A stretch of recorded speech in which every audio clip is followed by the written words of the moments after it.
우리의 왕이신 예수 그리스도께서 이 땅에 다시 오시는 것은 우리에게 큰 축복입니다. 그때 이 모든 세상에 있는 죄들은 완전히 없어질 것이고, 창세기에 하나님께서 만드셨던 그 완벽한 세상이 다시 이 땅 가운데 회복될 그런 날이 될 것입니다. 예수 그리스도께서 오실 그날, 왕의 귀환을 준비하는 그날을 다 같이 준비하면서 첫 번째 우리가 해야 될 것들을 여러분들과 함께 나누고자 합니다. 우리 주님이신 예수 그리스도께서 다시 오실 그때를 기다리라고 하시며 우리에게 경고하신 것이 있습니다. 마태복음 24장에 있는 말씀을 읽으면서 오늘 강의를 시작하도록 하겠습니다. 예수께서 대답하여 이르시되 너희가 사람의 미혹을 받지 않도록 주의하라. 24절 거짓 그리스도들과 거짓 선지자들이 일어나 큰 표적과 기사를 보여 할 수만 있으면 택하신 자들을 미혹하리라. 그렇게 말씀해 주셨습니다. 우리에게 주의해야 된다고 말씀하셨으면 이 말씀을 그대로 믿고 주의해야 할 것입니다. 마지막 때도 그런 일들이 있었지만 역사를 보게 되면 교회가 핍박을 받고 사람들 안에 배교가 일어날 때 항상 있었던 것이 거짓 선지자들이었던 것을 우리는 알게 되어집니다. 일제시대 때 신사참배가 있었죠. 여러분들이 너무나 잘 알고 있습니다. 많은 사람들이 신사를 하나님 섬기는 것 대신에 섬기진 않았어도 교회도 다니면서 신사도 그러니까 우상숭배도 같이 할 수 있도록 일제가 우리들에게 많은 협박을 했었습니다. 일제의 협박보다 더 무서운 것이 그때 당시에 있었는데 바로 오늘 말씀과 관계된 것입니다. 거짓 목사님들의 거짓 설교들이었었습니다. 전국을 다니면서 사람들을 예수 그리스도를 믿는 사람들을 선동해서 설교하면서 이렇게 얘기했습니다. 가이사의 것은 가이사에게 하나님의 것은 하나님에게 바치라 했다. 그건 우상 숭배가 아니라 국민의 애다. 이렇게 성도들에게 설교하면서 사람들로 하여금 그 연약한 성도들이 우상 숭배를 할 수 있도록 영적인 근거들을 마련해 주었습니다. 북한 교회가 무너지는 때도 마찬가지였습니다. 스탈린과 김일성에게 그 초상화를 걸어놓고 거기에 경의를 표하는 그런 일들을 하는 일들을 그들이 교회에게 시켰을 때 처음부터 그런 일들을 하진 못했습니다. 분명한 신학적인 근거를 가지고 목사들이 그것에 대해서 얘기를 했었던 일들을 역사 속에서 볼 수 있습니다. 나중에 시간이 되면 북한 교회가 어떻게 그렇게 그렇게 무너지고 없어지게 되었는지 그 역사를 여러분들과 함께 나누도록 하겠습니다.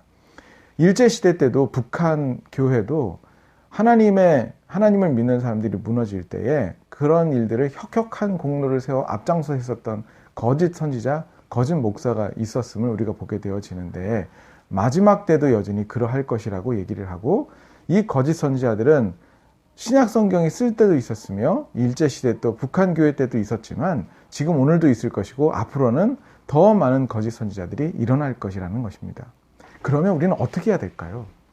우리에게 필요한 것이 있습니다. 그것은 그 사람의 메시지가 또 그 사람의 글이, 책이 과연 영적으로 성령에 속한 것인지 아니면 세상의 영에 속한 것인지 분별할 수 있는 분별력이 필요한 것이죠. 그래서 오늘은 영적 분별을 위한 세 가지 기준을 여러분들과 함께 나누고자 합니다. 첫 번째 기준입니다. 저 사람의 설교가 저 사람의 글이, 저 사람의 강의가 하나님으로부터 온 것인지 세상으로부터 온 것인지 어떻게 구분하시겠습니까? 여러분들이 지금 계속 보고 있는 유튜브 설교와 그 책들과 그 강의가 도대체 세상으로부터 온 건지 하나님으로부터 온 건지 어떻게 구분할 수 있을까요? 첫 번째 기준을 말씀드리겠습니다. 예수님께 더 가까이 나가게 하느냐? 예수님으로부터 멀어지게 하느냐? 그것이 첫 번째 기준입니다. 제가 말씀을 한 구절 읽겠습니다. 요한일서 4장 2절로 3절 이로써 너희가 하나님의 영을 알지니 곧 예수 그리스도께서 육체로 오신 것을 시인하는 영마다 하나님께 속한 것이요 예수를 시인하지 아니하는 영마다 하나님께 속한 것이 아니니 이것이 곧 적 그리스도의 영이니라. 예수 그리스도를 어떻게 시인하느냐에 기준을 두고 이것이 적 그리스도냐 아니냐를 알 수 있다고 성경 자체가 얘기해주고 있습니다. 요한일서 4장 1절도 사랑하는 자들아 영을 다 믿지 말고 오직 영들이 하나님께 속하였나 분별하라. 거짓 선자가 세상에 나왔습니다. 그렇게 얘기해주고 있습니다. 마지막 때 이 영적인 분별이 굉장히 중요한데요. 첫 번째 기준을 요한일서 4장에서 찾을 수가 있습니다. 여러분들이 들은 메시지가요, 예수님께로 더 가까이 나아가게 할 수도 있습니다. 그러나 여러분들이 들은 메시지와 강의와 또는 여러분들이 읽은 책이 예수님으로부터 점점 멀어지게 할 수도 있습니다. 어떻게 여러분들의 영을 작용하고 있는지를 면밀하게 살펴보십시오. 게으르지 말고요. 여러분들의 마음속을 잘 살피셔서 이게 예수님께로 향하는지 아니면은 예수님 반대편으로 향하고 있는지를 여러분들이 살펴볼 필요가 있습니다. 그리스도의 영이 아니라 적그리스도의 영을 따르면 안 되겠죠. 그리스도의 영, 성령은 어떤 일을 하는지 요한복음은 이렇게 얘기해주고 있습니다. 그러나 진리의 성령이 오시면 그가 너희를 모든 진리 가운데로 인도하리니 그가 스스로 말하지 않고 오직 들은 것을 말하며 장래 일을 너희에게 알리시리라. 그가 내 영광을 나타내리니 내 것을 가지고 너희에게 알리시겠습니다. 그가 성령이 내 영광, 그리스도의 영광을 가지고 올 것이다 라고 말씀하시며 예수님의 것을 가지고 너희에게, 성도에게 알리실 것이라고 얘기했습니다. 그 목사님이 얘기하고 그 강의자가 얘기하는 것이 정말 성령으로부터 온 것이라면, 성령의 역사라면 그 성령님은 분명히 여러분들을 예수님에게로 인도하게 될 것입니다. 그러나 그것이 성령이 아니면, 세상의 영이 아니면 여러분들로 하여금 예수님으로부터 멀어지게 할 겁니다. 오늘날 성도들이 잘 속는 게 감동에 속습니다. 그 강의와 그 사람의 이야기가 인간적으로 감동을 팍 주는 겁니다. 눈물이 나오게 하고 맞다고 소리치게 하고 무릎을 치면서 정말 설득력 있다고 얘기를 하는데, 그렇게 감동 받으시고 그렇게 설득되시고 난 다음에 여러분 어디로 가고 계세요? 여러분 예수님에게로 향하여 가고 있다면 그 감동적인 설교는 성령으로부터 나온 것입니다. 그 감동적인 강의와 그 감동적인 글은 하나님으로부터 나온 것이 맞을 거예요. 그런데 그것이 여러분들을 점점 예수님으로부터 멀어지게 하고 있다면 그것은 성령의 역사가 아닙니다. 여러분, 혹시 그 목사님이 성령의 역사를 받아서 얘기한 것일 수도 있는데, 듣는 여러분들 마음속에 사단이 다른 영을 그 메시지를 통하여 주어서 여러분들로 하여금 세상을 따르게 했다면 들어오는 와중에 여러분들은 잘못된 유혹을, 미혹을 받은 것일 겁니다. 이 영상을 듣고 있는 사랑하는 성도 여러분, 여러분들은 지금 예수님을 따르고 있습니까? 예수님이 선명해지시나요? 아니면 예수님으로부터 멀어지셨습니까? 그 설교가 예수님을 따르는 것으로부터 멀어지게 했다면 그것은 세상의 영인 것입니다. 첫 번째, 예수님으로부터 온 것이냐? 나를 예수님으로부터 가게 하느냐? 예수님으로부터 멀어지게 하느냐? 이것을 점검해 보십시오. 두 번째, 영분별의 두 번째 힌트를 여러분들에게 드리면, 점점 더 세상 사람이 되어 가는가? 아니면 점점 더 하나님의 사람이 되어 가는가? 이것이 그 영을 분별하는 좋은 기준이 되어집니다. 여러분, 성령님이 여러분들에게 오셨다면 그 성령은 여러분들을 세상 사람 만들지 않습니다. 성령님은 죄짓게 하지 않습니다. 그러나 아무리 감동적인 메시지라고 할지라도, 그럴싸한 메시지라고 할지라도 그 메시지가 여러분들로 하여금 계속 죄를 짓게 하고 여러분들로 하여금 계속 세상 사람이 되어 가게 하면 그건 하나님의 영이 아닙니다. 요한일서 4장 4절부터 6절을 읽겠습니다. 자녀들아, 너희는 하나님께 속하였고 또 그들을 이기었나니 이는 너희 안에 계신 이가 세상에 있는 자보다 크심이라. 그들은 세상에 속한 고로 세상에 속한 말을 하매 세상이 그들의 말을 듣느니라. 세상에 속한 말이 있는 거예요.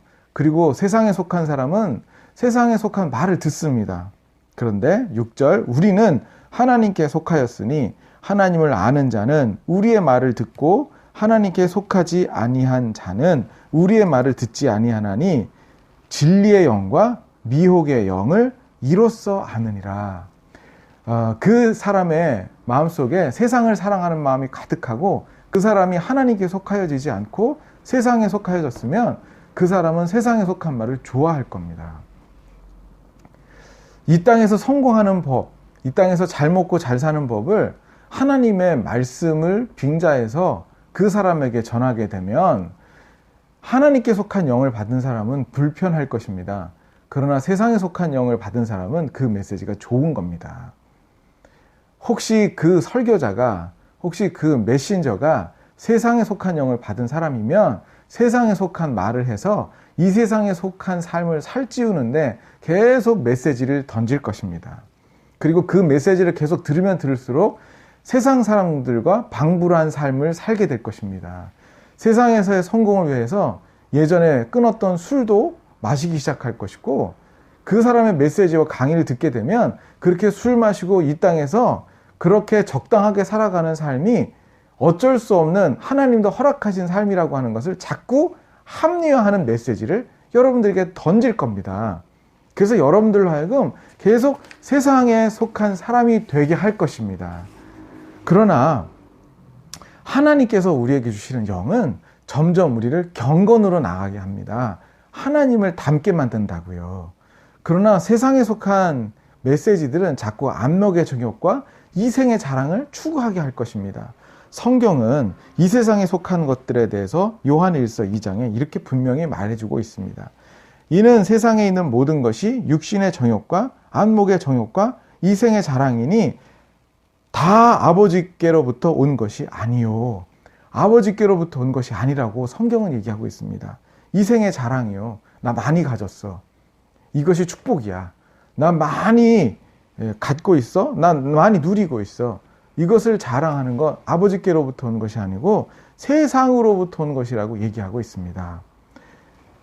디모데전서 4장 1절은 그러나 성령이 말씀하시기를 후일에 어떤 사람이 믿음에서 떠나 미혹하는 영과 귀신의 가르침을 따르리라 하셨으니 이렇게 예언해 주고 있습니다. 사람들이 이 미혹하는 영을 따를 겁니다. 그러나 여러분 속지 마십시오. 하나님의 말씀은 여러분들을 세상 사람 만들지 않습니다. 하나님의 말씀은 여러분들을 하나님의 사람이 되게 합니다. 디모데전서 4장 7절은 너희들이 그런 미혹의 영들을 가르치지 말고 경건에 이르도록 내 자신을 연단하라고 분명히 얘기해 주고 있습니다. 하나님의 사람은 시간이 가면 갈수록 경건으로 나아갑니다. 물론 하나님의 사람들도 잠깐 죄를 지을 수 있고 세상의 유혹에 넘어질 수도 있죠.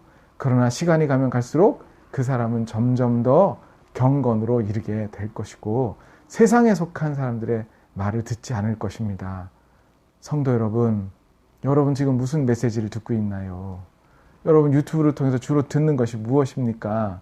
여러분들이 듣고 있는 말들은 어떤 것이고 책은 어떤 것인가요? 여러분 제발 부탁입니다. 감동에 속지 마시고요. 논리에 속지 마시고요. 분별하십시오. 하나님의 말씀으로 분별하십시오. 세상에 속한 영에 있는 사람들은 세상에 속한 말을 듣고요. 하나님에 속한 말을 듣는 사람, 그 사람 하나님에 속한 영을 갖고 있는 사람입니다.